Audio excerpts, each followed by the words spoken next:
Good evening and welcome to the Channel Studios here in London with your international news around the world in 5. Latin America now accounts for 100,000 of the more than 477,000 COVID-related deaths worldwide.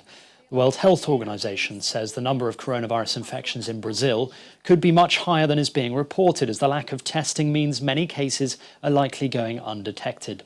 In Peru, more than 220 police officers have died with the virus. The government says most of them are thought to have contracted the virus while enforcing quarantine measures.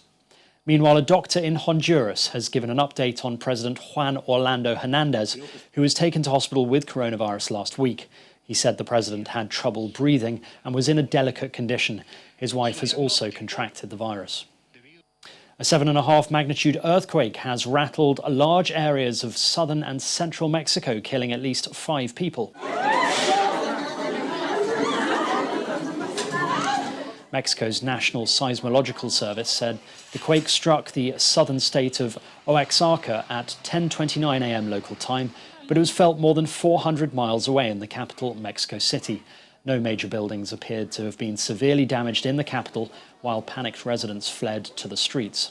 The quake set off a tsunami warning with a radius of 1,000 kilometers on the Pacific coasts of Mexico and Central America, including Guatemala, El Salvador and Honduras. The Arab League has called for a ceasefire in Libya, where the warring sides are mobilizing near the main oil region in the country. The Arab League Secretary-General said that Libya is passing through a dangerous turn in the course of its conflict.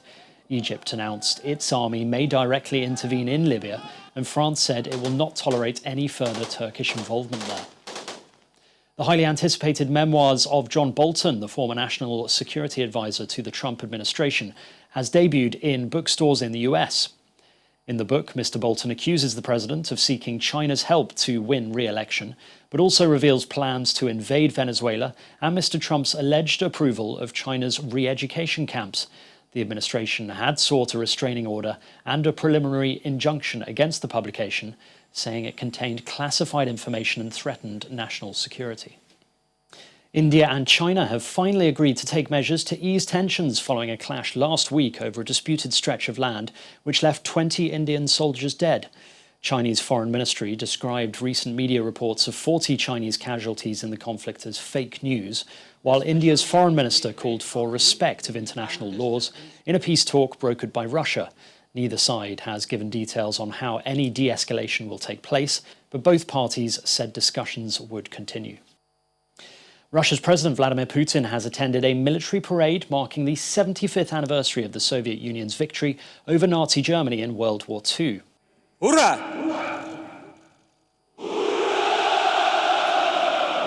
The parade was postponed from May the 9th because of COVID-19, but critics said it was irresponsible to go ahead now.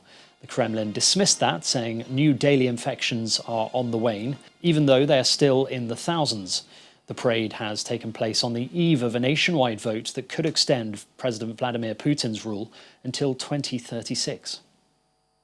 Vote counting has begun in Malawi's presidential election rerun, which has been seen as a test of Africa's ability to tackle ballot fraud.